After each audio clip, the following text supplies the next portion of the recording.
హల్లెలూయా. పాతాళ గర్భములోకి వెళ్ళిపోయి పర్వతముల పునాదులలోనికి దిగిపోయినా అక్కడ నుంచి పైకి లేవనెత్తాడంట. దేవునికి స్తోత్రం. కారణం ఏంటి? అక్కడ నుంచి పైకి లేవనెత్తడానికి కారణం ఏంటి? 4వ వచనం చూడండి. నీ సన్నిధిలో నుండి నేను వెలివేయబడినను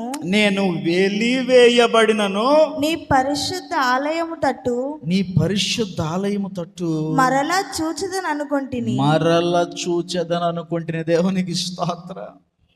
పాతాళపు పునాదులలో నుంచి బయటికి దేవుడు అతన్ని తీసుకురావడానికి కారణం ఏంటో తెలుసా? అతడు ఆయన సన్నిధిలోంచి వెలివేయబడ్డాడట. ఒప్పుకుంటున్నాడు దాన్ని ముందుగా. ఇందాక ఆ అధికారి ఏం చేశాడు? నా కుమార్తె చచ్చిపోయింది, ఒప్పుకున్నాడు. అయినాను అంటున్నాడు.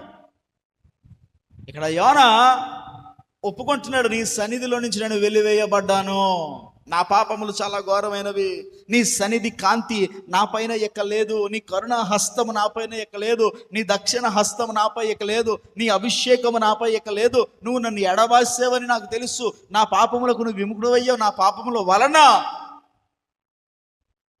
నేను నీతో సావాసాన్ని పోగొట్టుకున్నానయ్యా, నేను ఒప్పుకుంటున్నాను.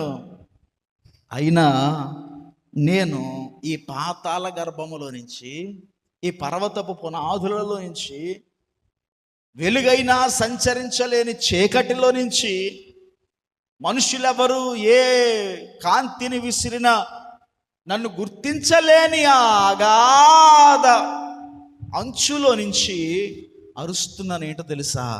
నేను మళ్ళీ నీ పరిశుద్ధాలయము తట్టు చూడాలి. దేవునికి స్తోత్రం. మళ్ళీ నేను నీ వైపు చూడాలి అని అతను కోరగానే,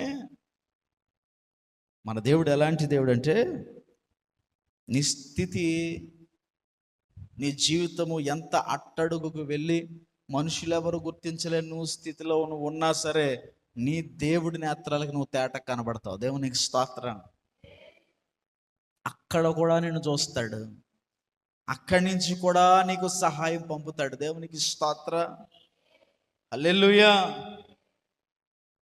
అక్కడ కూడా నీకు విశ్వాసం ఉంటే, అక్కడి నుంచి కూడా నీకు పైకి రావాలనే ఆశ ఉంటే పైకి తెస్తాడు. ఆశ కలిగిన ప్రాణమును తృప్తిపరిచేవాడు ఆయన. యోనాకి ఇష్టం లేదు అక్కడ ఉండడం. పాతాళపు పునాదులు కనబడుతున్నా, ఒకవేళ సముద్రపు గర్భపు అంచులోనికి మీరు వెళ్ళిపోతే